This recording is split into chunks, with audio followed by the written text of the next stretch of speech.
अरे श्रद्धा एकाच गुरुवर ठेवावी.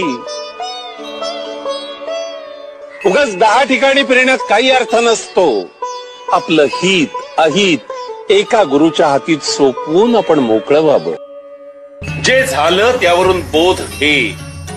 अरे कुणाच्याही शब्दावर विश्वास ठेवायचा नसतो.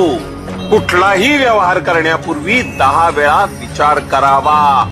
अरे चारित्र्यवान होणं एवढं सोपं नसतं. चारित्र्य हे लोकांकरता नाही, स्वतः करता असतं. आपण 4 चौघात असताना जो संयम बाळगतो तोच संयम आसपास कुणी नसतानाही बाळगतो, तो खरा चारित्र्यवान. चारित्र्यवान माणूस आपल्या पदाचा आणि शक्तीचा कधीही गैरउपयोग करत नाही.